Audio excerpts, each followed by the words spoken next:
اعوذ باللہ من الشیطان الرجیم بسم اللہ الرحمن الرحیم قل ارأیتکم ان اتاکم عذاب اللہ او اتتکم الساعة اغیر اللہ تدعون ان کنتم صادقین بل ایاہ تدعون فیکشف ما تدعون الیہ ان شاء وتنسون ما تشرکون وَلَقَدْ أَرْسَلْنَا إِلَىٰ أُمَمٍ مِّن قَبْلِكَ فَأَخَذْنَاهُمْ بِالْبَأْسَاءِ وَالضَّرَّاءِ لَعَلَّهُمْ يَتَضَرَّعُونَ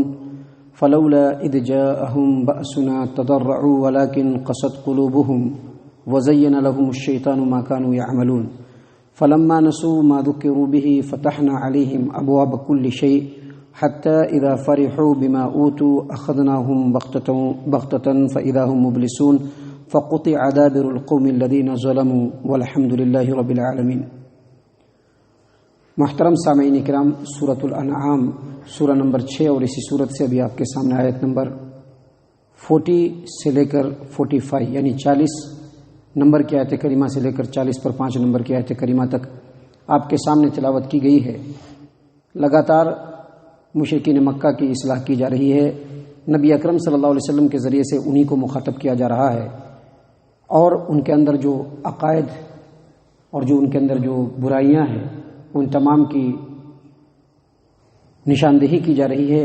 ان کی اصلاح کی بھرپور کوشش کی جا رہی ہے۔ لیکن ہمیشہ ایک بات یاد رکھیے کہ قرآن کریم میں اگرچہ مخاطب بہت ساری آیات میں مشرکین مکہ ہیں یا کوئی مخصوص قوم ہے، لیکن اس کا جو معنی اور مفہوم ہے اور اس سے جو اصلاحات ہیں وہ تمام کے تمام انسانوں کے لیے ہے، وہ خاص مشرکین مکہ کے لیے نہیں ہے، کیونکہ آج بھی زمانے کے اندر لوگوں کے سماج و معاشرے کے اندر مشاہدہ کریں گے تو بہت ساری ایسی خرابیاں ہیں، بہت ساری ایسی بیماریاں ہیں جو مشرکین مکہ کے اندر تھیں وہ آج بھی پائی جاتی ہیں، اور غیروں کی بات تو بہت دور کی ہے، خود مسلمانوں کے اندر پائی جاتی ہے۔ اللہ تبارک و تعالی یہاں پر محمد عربی صلی اللہ علیہ وسلم کو مخاطب کرتے ہوئے فرما رہے ہیں، قل، اے محمد صلی اللہ علیہ وسلم آپ ان سے پوچھئے، ان سے کہیے، ارأیتکم ان اتاکم عذاب اللہ، ذرا بتلاؤ تو تمہارا کیا خیال ہے کہ اگر تمہارے پاس اللہ کا عذاب آ جائے، او اتتکم الساعہ یا قیامت کی گھڑی آ جائے، اغیر اللہ تدعون تو کیا اللہ کو چھوڑ کر تم دوسروں کو پکارو گے؟ ان کنتم صادقین، بتلاؤ اگر تم سچے ہو۔ اللہ آگے مزید فرما رہے ہیں، بل ایاہ تدعون، بلکہ تم اللہ تبارک و تعالیٰ کو ہی پکارو گے۔ جب کوئی عذاب آ جائے یا قیامت کی گھڑی آ جائے اور بچنے کی کوئی صورت نہ ہو تو تم اپنے تمام معبودوں کو بھول جاؤ گے اور اللہ تبارک و تعالیٰ کو ہی پکارو گے۔ فیکشف ما تدعون الیہ، اور جس معاملے میں اللہ کو پکارو گے اگر اللہ چاہے گا، فیکشف ما تدعون الیہ ان شاء، اگر اللہ چاہے گا تو جس معاملے میں تم اللہ کو پکارو گے اللہ تمہارے اس معاملے کو درست کر دے گا، تمہاری تکلیف کو دور کر دے گا۔ اللہ فرماتے ہیں آگے، وَتَنْسَوْنَ مَا تُشْرِكُونَ، اور اس وقت جو تمہارے جھوٹے معبودان ہیں جن کو تم پکارتے ہو تم بھول جاؤ گے۔ محترم سامعین کرام، ان دو آیات کے اندر اللہ تبارک و تعالیٰ نے دراصل مشرکین مکہ کے اس عقیدے کو بیان کر کے کنڈیم کیا ہے، رد کیا ہے جو ان کے اندر تھا وہ عقیدہ کیا تھا ان کے اندر؟ جب وہ لوگ کسی عذاب میں کسی پریشانی میں مبتلا ہو جاتے اور بچنے کی کوئی صورت نہیں ہوتی، اور عام طور پر مشرکین مکہ سمندری سفر میں رہتے تھے، کشتیوں پہ دور دراز علاقوں میں جایا کرتے تھے، وہاں کے کچھ ناخدا لوگ تھے وہ لوگ مچھلیاں مارا کرتے تھے، اکثر وہ لوگ سمندر کے اندر نکلتے تھے دور دور تک، تو سمندر میں جب طوفان آ جاتا اور طوفان کے تھپیڑوں میں ان کی کشتی جب بالکل پھنس جاتی، بھنور سے نکل نہیں پاتی، اب راستہ کوئی نہیں ہوتا تھا بچنے کا، تو پہلے تو شروع میں اپنے جھوٹے معبود کو پکارتے، یا لات یا منات یا عزا، ہم کو بچا لیجئے، سنبھال لیجئے، ہماری کشتی کو ڈوبنے سے بچا لیجئے۔ لیکن جب نکلنے کا کوئی راستہ نہیں ہوتا تو پھر وہی لوگ کہتے کہ اب ہمارے جھوٹے معبود سننے والے نہیں ہیں، اب خالص اللہ کو پکارو، وہی تمہاری کشتی کو بچائے گا، وہی تمہاری جان کو بچائے گا، وہی بیڑا پار لگائے گا۔ محترم سامعین کرام، اسی طرح کا ایک واقعہ جو اس سے پہلے بھی آپ کے سامنے ہم نے بیان کیا ہے، تفسیری اور تاریخی اور سیرت کی کتابوں کے اندر موجود ہے، تفسیری روایتوں کے اندر موجود ہے کہ جب نبی اکرم صلی اللہ علیہ وسلم نے مکہ کو فتح کر لیا تو اس وقت اکرمہ بن ابی جہل جو بعد میں مسلمان ہو گئے، وہ ابھی مسلمان نہیں ہوئے تھے، جب مکہ کو اللہ کے رسول صلی اللہ علیہ وسلم اور صحابہ کرام نے فتح کر لیا تو اب ان کو اکرمہ بن ابی جہل کو لگا کہ پتہ نہیں ہم لوگوں کے ساتھ کیا سلوک ہو، کیونکہ ہم لوگوں نے 20 22 23 سال تک محمد عربی صلی اللہ علیہ وسلم کو بہت ستایا ہے، ان کے تمام دعوت کو رد کیا ہے، ان کے رستے میں ہمیشہ روڑے اٹکائے ہیں. اب پتہ نہیں مفتوحین کے ساتھ ہم لوگوں کے ساتھ کیا سلوک کیا جائے، یہ سوچ کر کے وہ بھاگ کھڑے ہوئے مکہ سے سیدھے جدہ پہنچے. جدہ سے انہوں نے سمندری رستہ اختیار کیا اور سوچا کہ حبشہ چلے جائیں گے. کشتی پر سوار ہو گئے، لوگ بھی سوار ہوئے، کشتی نکل پڑی. ابھی کشتی تھوڑی ہی دور گئی تھی کہ طوفان آ گیا. اللہ تبارک و تعالیٰ کی مشیت ہے، طوفان آیا. اب یہ لوگ لگے اپنے جھوٹے معبود کو پکارنے کے لیے، حبل کو پکارنے لگے، لات کو پکارنے لگے، منات کو پکارنے لگے، عزا کو پکارنے لگے، اپنے دوسرے جھوٹے معبودوں کو پکارنے لگے. لیکن جو اپنے معبودوں کو پکار رہے تھے ویسے ویسے طوفان اور بڑھ رہا ہے اور کشتی جو ہے وہ بھنور میں آ رہی ہے اور اب بچنے کا کوئی چانس نہیں نظر آ رہا ہے. کشتی اب ڈوبے تب ڈوبے. تو کشتی کے اندر جو لوگ تھے، جو پرانے ٹائپ کے جو لوگ ہوتے ہیں، جو تجربہ جانتے ہیں، تو وہ لوگ بولنے لگے، دیکھو بھائی اب تم اپنے جھوٹے معبودوں کو جتنا بھی پکار لو، لات کو پکار لو، عزا کو پکار لو، منات کو پکار لو، جس کو بھی پکار لو، اب بچنے والے نہیں ہو. اب تمہارے پاس ایک ہی رستہ ہے، ایک اللہ کو خالص پکارو، وہی یہاں پر تمہاری مدد کرے گا. اکرمہ بن ابی جہل اور ان جیسے جو لوگ ہوتے ہیں جن کے طبیعت کے اندر سلامتی ہوتی ہے، جہاں پر بھی حق کی بات ان کو کان میں پڑنا دیری ہوتا ہے، کان میں پڑتے ہی فوراً کلک کر جاتا ہے. ان کا بھی کلک کر گیا تو وہ سوچنے لگے کہ جب اتنی پریشانی کے عالم میں، جب کہ کوئی مصیبت میں بچانے والا نہیں، وہ اللہ تبارک و تعالیٰ بچا سکتا ہے، تو کیا خشکی پہ اور عام حالات میں وہ ہماری مدد نہیں کر سکتا ہے؟ ارے اسی پر تو ہمارا جھگڑا تھا محمد صلی اللہ علیہ وسلم سے. وہ کہتے تھے کہ تمہارے جھوٹے معبودان جو ہیں وہ تمہارا نہ تو کچھ بنا سکتے ہیں اور نہ کچھ سنوار سکتے ہیں، بنانے اور سنوارنے والا صرف اللہ ہے. اور ہم لوگ اس سے لڑتے تھے. اس کا مطلب ہے کہ ہم لوگ بالکل رانگ پوائنٹ پر ہیں. فوراً انہوں نے دل میں توبہ کیا اور دل میں سوچا کہ اگر رب العالمین نے آج بچا لیا، فوراً اتریں گے کشتی سے، واپس مکہ چلے جائیں گے اور محمد صلی اللہ علیہ وسلم کے ہاتھ پر ایمان لے آئیں گے. اللہ کا کرنا ہوا، طوفان رک گیا، وہ واپس مکہ آئے، نبی صلی اللہ علیہ وسلم کے ہاتھ کے اوپر ایمان لائے اور اس کے بعد کی پوری زندگی اسلام کی خدمت میں گزار دیا. لیکن یہ جو معاملہ ہے اکرمہ بن ابی جہل رضی اللہ عنہ کا اکیلے نہیں ہے، بلکہ دنیا کے اندر بڑا سے بڑا ضدی، ہر درم، دہریہ، نچری جو اللہ تبارک و تعالیٰ کا انکار کرنے والا ہے، اللہ نے اس کے دل میں بھی یہ شعور ڈالا ہے. اور جب بھی وہ کوئی ایسی مصیبت میں پھنستا ہے تو فوراً اس کی انگلی آسمان کی طرف اٹھتی ہے کہ وہی بچانے والا ہے، وہی سب کچھ کرنے والا ہے، چاہے وہ بعد میں کتنا ہی ہر درمی کیوں نہ اختیار کرے. تو اللہ تبارک و تعالیٰ نے ان آیات کے ذریعے سے اسی بات کی طرف اشارہ کیا ہے. اور یہی ایک واقعہ اور یہی دو آیات، اگر کوئی مشرک ان دو آیتوں کو اپنے دل کی آنکھوں سے پڑھ لے اور اس کے معنی اور مفہوم پر غور کر لے تو ہدایت کے لیے بس یہی بات کافی ہے. محترم سامعین کرام، آگے مزید اللہ تبارک و تعالیٰ جو آخری آیات آپ کے سامنے آج تلاوت کی گئی ہے اس میں بھی کچھ مثالیں بیان کی ہیں. اللہ تبارک و تعالیٰ بیان فرماتے ہیں کہ وَلَقَدْ أَرْسَلْنَا إِلَىٰ أُمَمٍ مِّن قَبْلِكَ فَأَخَذْنَاهُمْ بِالْبَأْسَاءِ وَالضَّرَّاءِ لَعَلَّهُمْ يَتَضَرَّعُونَ. اے محمد عربی صلی اللہ علیہ وسلم، ہم نے آپ سے پہلے بہت ساری امتوں کو بھیجا ہے، اور جب ان امت کے اور قوم کے لوگوں نے اللہ کی نافرمانی کو اختیار کیا، فَأَخَذْنَاهُمْ بِالْبَأْسَاءِ وَالضَّرَّاءِ، تو ہم نے ان کو سختی اور مشکل والے عذاب میں ڈال دیا، لَعَلَّهُمْ يَتَضَرَّعُونَ، تاکہ جب ان کو جھپٹ پڑے، جب ان کو تھپڑ پڑے، جب ان کو ٹھوکر لگے تو وہ اللہ کے بارگاہ میں جھکے، اللہ تبارک و تعالیٰ سے گریزاری کریں، گر گرا کر کے دعا مانگے. اللہ مزید آگے فرماتے ہیں فلولا اذ جاءهم بأسنا تضرعوا، جب ان کے اوپر ہمارا عذاب آیا تو انہوں نے اللہ تبارک و تعالیٰ کے سامنے گھٹنے ٹیک کر اللہ سے گریزاری کیوں نہیں کی؟ ولکن قست قلوبهم، لیکن ان کے دل سخت ہو گئے. وزین لهم الشیطان ما كانوا يعملون، اور جو کچھ وہ عمل کرتے تھے شیطان نے اس کو اچھا بنا کر کے دکھلایا.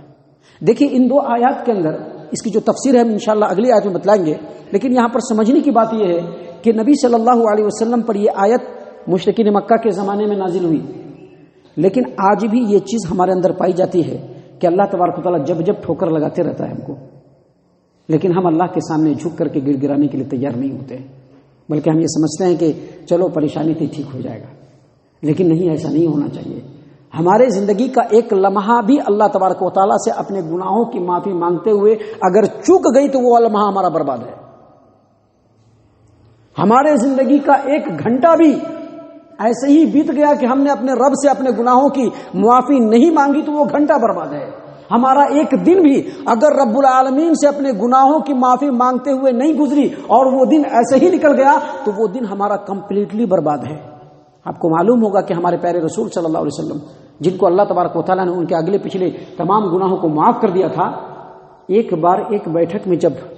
اپنے گناہوں کی معافی اللہ سے مانگتے تو صحابہ کرام گننے والے نے گنا کہ 100 مرتبہ مانگتے تھے ایک بیٹھک میں۔ تو یہاں پر اللہ تبارک و تعالیٰ دراصل اسی بات کو بیان کر رہا ہے کہ آپ سے پہلے بھی امتیں آئیں، ان کے اوپر تکلیفیں آئیں تو وہ اللہ کے سامنے جھک کر کے گر گڑا کہ اللہ کو راضی کرنے کی کوشش کیوں نہیں کی؟ ان کو کوشش کرنا چاہیے تھا، لیکن ان کے دل سخت ہو گئے تھے اور شیطان نے ان کے اعمال کو بالکل بنا کر کے سنوار کر کے ان کے سامنے پیش کر دیا تھا۔ محترم سامعین اکرام، آگے اللہ تبارک و تعالیٰ مزید بیان فرما رہے ہیں، فَلَمَّا نَسُوا مَا ذُكِّرُوا بِهِ فَتَحْنَا عَلَيْهِمْ أَبْوَابَ كُلِّ شَيْءٍ حَتَّى إِذَا فَرِحُوا بِمَا أُوتُوا أَخَذْنَاهُمْ بَغْتَةً فَإِذَا هُمْ مُبْلِسُونَ۔ اور جب ان لوگوں نے اس نصیحت کو جو انہیں کی گئی تھی بھلا دیا تو ہم نے ان کے اوپر خوشحالی کے تمام دروازے کھول دیے، برکات کے تمام دروازے کھول دیے، حتی اذا فرحوا بما اوتوا، یہاں تک کہ جو کچھ ان کو دیا گیا تھا اس میں وہ مگن ہو گئے، تب جب وہ مگن ہو گئے اور اللہ تبارک و تعالیٰ سے غفلت برتنے لگے، اخذناہم بغتۃ، تو اللہ کہتے ہیں کہ ہم نے ان کو اچانک پکڑ لیا اور وہ مایوس ہو گئے۔ فقطع دابر القوم الذین ظلموا، اور جن لوگوں نے ظلم کیا ہم نے ان کی جڑ کو کاٹ دیا، اور تمام کی تمام تعریفیں رب العالمین کے لیے۔ محترم سامعین اکرام، یہ تمام آیت جو بھی آپ کے سامنے پڑھی گئی، اس کا خلاصہ یہ ہے کہ اللہ تبارک و تعالیٰ کا قانون ہے جو شروع سے ہے کہ جب اللہ تبارک و تعالیٰ کسی قوم کے اندر دیکھتا ہے کہ وہ بے راہ روی کی طرف جا رہا ہے، اللہ کی نافرمانی کی طرف جا رہا ہے، خیر و بھلائی سے ہٹ کر کے دنیا پرستی کی طرف بھاگ رہا ہے، تو اللہ تبارک و تعالیٰ ان کے اوپر چھوٹے چھوٹے عذاب نازل کرتا ہے، چھوٹے چھوٹے عذاب، تاکہ وہ عذاب ان کے لیے ٹھوکر ہو اور ان کا ذہن کھلے اور وہ اللہ کی طرف رجوع کرے۔ اگر وہ ایسا کر لیتی ہے قوم تو اللہ تبارک و تعالیٰ ان چیزوں کو ہٹا دیتا ہے اور اس قوم کو مزید اللہ تبارک و تعالیٰ خوشحالی سے نوازتا ہے۔ لیکن اگر وہ قوم ان چھوٹے چھوٹے جو تھپیڑے اللہ کی طرف سے جو ہوتے ہیں اس کو ایبزرو نہیں کر پاتا ہے، وہ یہ سمجھتا ہے کہ چلو ایسا ہی ہے، اور پھر وہ اپنے ہی راستے پر اپنے ہی مگن میں آگے کی طرف دنیا کی طرف سر پر بھاگتا رہتا ہے، تو اللہ تعالیٰ اب اپنا جو ہے اینگل چینج کر دیتے ہیں اللہ تعالیٰ، اور اس قوم کے اندر بے شمار خوشحالی دیتے ہیں۔ لو پیسہ لو ہر طرح کی فراوانی لو، ہر طرح کی فراوانی لو۔ جب وہ فراوانی خوب آنے لگتی ہے تو پھر وہ قوم مزید غافل ہو جاتی ہے۔ کیوں؟ ان کو یہ سمجھ میں آنے لگتا ہے کہ ہم لوگ ترقی کر رہے ہیں، اللہ تعالیٰ کا بڑا نظر کرم ہمارے اوپر ہے، ہم مزید آگے کی طرف بڑھتے جا رہے ہیں۔ اور ایسے ہی جب وہ قوم حد سے آگے بڑھ جاتی ہے تو اللہ کمپلیٹلی اس کو گرفت میں لے لیتا ہے۔ اللہ فرماتے ہیں کہ ایسا گرفت میں لیتے ہیں کہ پھر اس کا نام و نشان مٹا دیتے ہیں۔ یہاں پر سب سے زیادہ غور فکر کرنے کی بات یہ ہے کہ ہم لوگ جو ہم مسلمان ہیں، ہم اپنے سماج و معاشرے کے اندر، اپنے ماحول کے اندر دیکھ رہے ہیں کہ دھیرے دھیرے وہی سکنجہ ہمارے اوپر بھی کشا جا رہا ہے، دھیرے دھیرے ہماری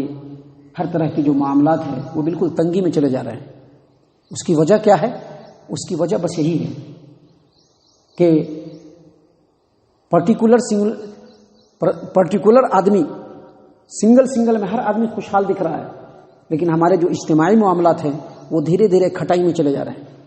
یہ وجہ بس یہی ہے کہ ہم لوگوں نے اللہ تبارک و تعالیٰ کی طرف سے جو وارننگ آ رہی ہے اس کو سمجھ نہیں پا رہے ہیں۔ کہیں ایسا نہ ہو کہ اللہ تعالیٰ ہم کو یہاں سے ہٹا دے اور دوسری قوم کو لا کر کے کھڑا کر دے۔ اس سے پہلے اپنے آپ کو درست کر لینا ہوگا، کیونکہ اگر یہی معاملہ رہا، اللہ نے واضح طور پر فرمایا ہے فَقُطِعَ دَابِرُ الْقَوْمِ الَّذِينَ ظَلَمُوا، اللہ تعالیٰ ظالم لوگوں کی جڑ کو کاٹ دیتا ہے، جڑ کو کاٹ دیتا ہے۔ آج دیکھیے اسپین اندلس، آج اس کا نام و نشان نہیں ہے، وہاں جو لوگ تھے ان کا نام و نشان نہیں ہے، اس کی جگہ پر دوسری قومیں وہاں پہ۔ یہ اندلس اور اسپین کوئی ایک مثال نہیں ہے۔ اگر آپ ابھی کے موجودہ دور کے یا ابھی سے 20 سال 25 سال 30 سال 50 سال کے حالات کو اگر آپ دیکھیں گے دنیا کے، تو بہت ساری ایسی جگہیں ہیں جہاں پر جو قوم تھی آج یا تو وہ بالکل مجبور اور مقہور کر دی گئی ہے، یا پھر ان کا نام و نشان مٹا کر کے اس کا صفایا کر دیا گیا ہے اور دوسرے لوگ ان کی جگہ پر ہیں۔ تو اللہ فرماتے ہیں کہ ہم ظالم قوم کی جڑ کو کاٹ دیتے ہیں۔ تو اگر سمجھنا ہے، سنبھلنا ہے، تو آج ہی سنبھلنا ہوگا۔ آپ نے علامہ اقبال کا شعر سنا ہوگا، نہ سمجھو گے تو مٹ جاؤ گے اے ہندوستان والو، نہ سمجھو گے تو مٹ جاؤ گے اے ہندی مسلمانوں۔ تمہاری داستان تک بھی نہ ہوگی داستانوں میں۔ تو اللہ نے اسی بات کو یہاں پر بیان کیا، اور اس کے بعد اللہ تبارک و تعالیٰ نے فرمایا والحمدللہ رب العالمین، اور تمام تعریفیں اللہ تبارک و تعالیٰ کے لیے ہے جو عالمین کا پالنے والا ہے۔ مطلب یہ ہے کہ اللہ تبارک و تعالیٰ کی یہ بہت بڑی رحمت ہے کہ اللہ تعالیٰ اس روئے زمین سے ظالموں کا نام و نشان مٹاتا رہتا ہے، تاکہ جو مظلوم ہیں، جن کے اوپر ظلم کیا گیا ہے، وہ سکون کی اور چین کی سانس لیں۔ اللہ تعالیٰ سے دعا ہے کہ اللہ تعالیٰ ہم تمام کو ان باتوں کے اوپر غور و فکر اور تدبر کرنے کی توفیق عنایت فرمائے، ہم تمام کو ہمارا رب صحیح معنوں میں مومن اور مسلمان بنائے، جنت الفردوس میں جگہ عطا فرمائے۔ اے اللہ ہم تمام کو جہنم سے پناہ دے، اے رب العالمین ہم تمام کو جہنم سے پناہ دے، اے مالک الملک ہم تمام کو جہنم سے پناہ دے، آمین یا رب العالمین، وما علینا الا البلاغ المبین۔